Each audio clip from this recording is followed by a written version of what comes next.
All right. Oh, right. Is that too bright? Oh, no, I'll deal with it. All right. Great. So I should have had, those transition lenses. Oh, yeah. Yeah, that'd be great. He'd put that deal on, science. Be like, I still see. So somebody asked how Kenny Rodgers is. Oh, Kenny Rodgers, the Arctic Fox. If you don't follow me on the social medias, this will make zero sense. It doesn't even make all that sense. Well, I'm gonna try to explain it. It makes no sense anyway. Kenny Rodgers, the Arctic Fox, is our fearless mascot. It's a girl dog. Oh. Okay. Yeah, was an Arctic Fox. How do we say this? It's a taxidermied Arctic Fox, but she's great. She's a great road companion, well behaved, doesn't eat a lot. It's incredible. So it's Kenny.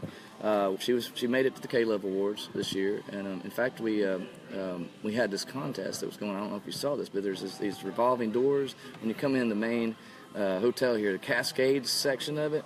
There are two revolving doors, and they have these empty glass areas. And last year when we were here, the only thing that was in there was like these plastic plants that were just collecting dust. It didn't look all that great, honestly. And so this year, we stuck me these cardboard cutouts, stand-up, I guess they're called stand-ups, like life-size me, and then all these Kenny Rodgers Arctic Fox-looking puppies.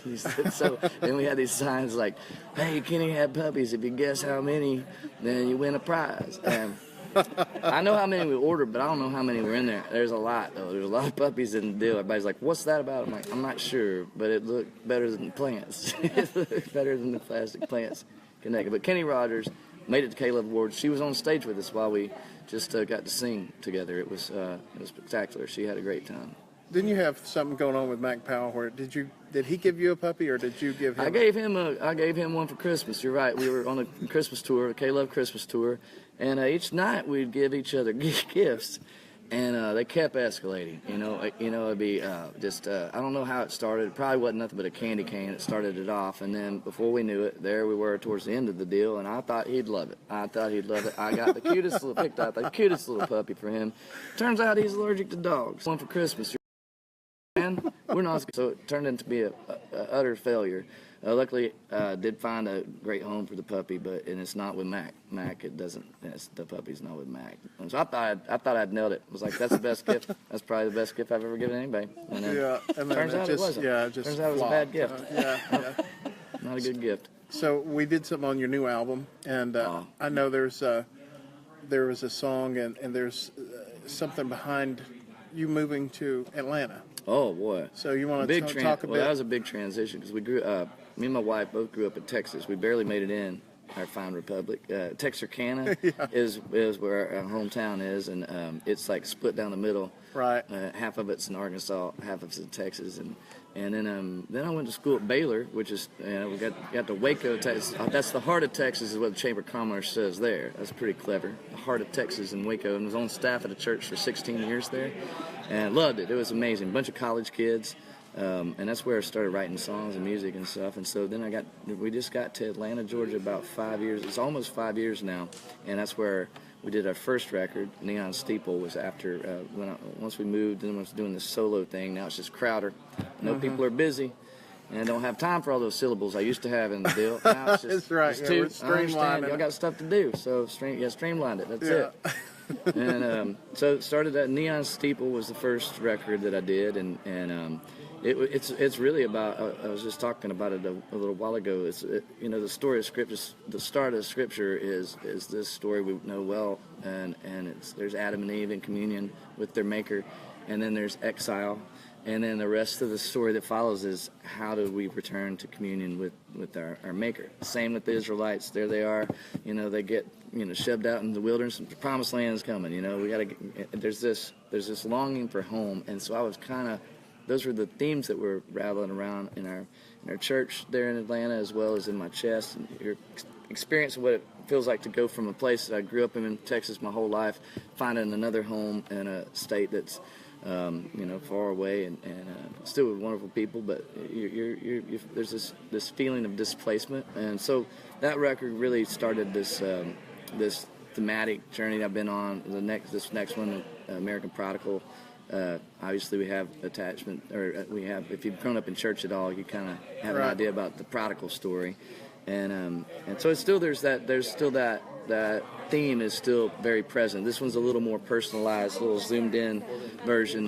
The Neon Steeple was a little more Google Maps zoom out version. Yeah.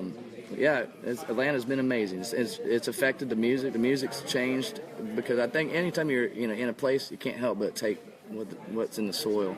And Atlanta, Georgia, that's a big old town. Coming from Texarkana, little tiny place. Waco's not much to talk about. You can get anywhere in 15 minutes there too. So Atlanta, boy, I tell you, I got there. I just sold my car. I was like, I ain't driving. These people are crazy. It's like parking lots, as far as you can see, going in all manner of directions. Just straight lines of parking lots. Why are people parking in straight lines for? This is dumb. So I just quit driving. But the music and the culture, the art there has been really, really fun to get to know some of the folks that are near me, that are making music. It just rubs off, when you're around people, it just rubs off. And so I love how the music has progressed and reflects the culture that we're in now as well. Well, we appreciate it. I lived in Marietta. I was born in Marietta. It well then, man. Yeah. And I tried to avoid Atlanta. I was going to say, you stay out there. Yeah. Marietta's pretty, yeah. Going to tell you the people tuned in. Amy Richardson says you're a legend. Oh, you're too kind, Amy. My friend Cindy Chapman, she was my former children's church teacher. Oh, she no says way. Hello. That's fantastic. Linda Stevens says hello. My Aunt Doris. No. Oh, you got family on there. Oh, yeah. Rob Alderman, who's a musician as well. He says hello. And he asked I don't even know about this. Is there such a thing as beard oil? Oh, yeah. Which one do you use? Well, I have it. It's custom. It's because you can purchase it on the Crowder Music website. It's made by this really cool barbershop that's like right where when we first moved to Atlanta, we were living on this street called Carroll Street, and there's a Mary Todd's hairdressing there, and it's this dude from Scotland, Stephen, who started this place, and he's got very nice coiffed. He does good things with the beard, and he makes this beard oil that we kind of tweaked a little bit. Now you got Crowder Beard and Mane oil. That's good. Yeah. Man, it smells amazing. Keeps this thing from smelling like old carpet. It's great. It's Rob good for us. Yeah, Rob says, "Never doubt me, Hamby." There you go. Rob knows best. Yeah. Melody Kate says you're a blessing. Kim Wells says the smartest thing I've ever heard to stop driving in Atlanta. There you go. AJ I'm doing it one. Gutierrez says you're a huge impact on his life.